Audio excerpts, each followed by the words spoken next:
Last week in national politics, extraordinary criticism of President Trump by members of his own party and a rare rebuke by a former president.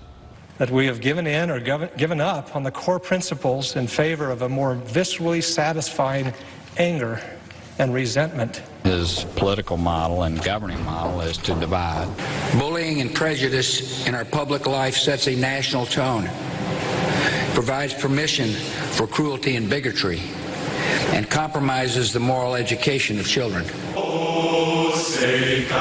And some people even saw this gathering of all 5 living former presidents for hurricane relief this past weekend as a reminder that the polite political discourse of the past is over. Dr. Jeff Engel, director of the Center for Presidential History at SMU.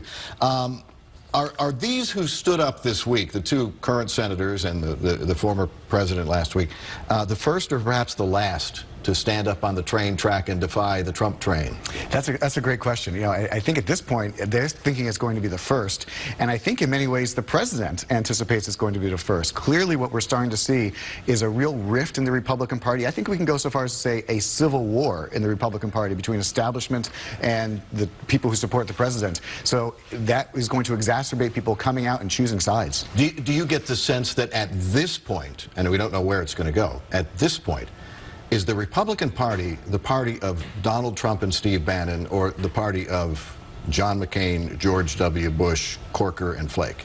I think honestly going forward, I think it's the party of Donald Trump. And I think the reason is that they have, the president of course has a lot of power, they have a lot of good media, they have a lot of money to put behind their Republican primary candidates to try to essentially get their own people in. I mean, Bannon has suggested that they're going to run insurgent candidates in every Republican primary except against Ted Cruz. And that gives the president a lot of power. There might be some disruption in 2018, but for 2020, it really puts him in the driver's seat. What does the history, you're the historian, what does history tell you about what happens when the party in power, they've got the House, they've got the Senate, they've got the White House, the Republican Party, but they're divided? What happens? Or is this unprecedented? No, this part of the Trump presidency is not unprecedented. We've actually seen the last 4 presidents who faced primary challengers when they were running for renomination lost.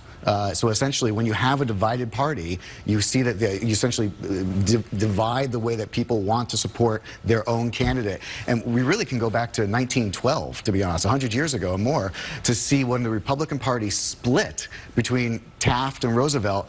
That allowed the Democrats to win. The only way a Democrat won, Woodrow Wilson, in 1912 and then again in 16, was because of a rift in the Republican Party. So what they're really doing is opening up a fissure that could allow their opponent to sneak in. In all of these cases, Flake, Corker, and Tom Coburn, who happens to be a former senator from Oklahoma, they're pretty conservative. They're very conservative. Well, and that's really what's fascinating, is that they're not arguing against the president on any policy level or even on any ideological level. Their complaints about this president that we've seen in the last week are about his tone or about his actions. Well, here's what Coburn from Oklahoma said, and again, very conservative. We have a leader who has a personality disorder, but he's done what he told people he would do, and they're not going to stand up for him, neither voters nor members of Congress. Well, and so this is really the key question that senators are going to have to ask themselves. Senators in particular, who of course the Constitution gives them the right and the responsibility to essentially be a check against presidential power.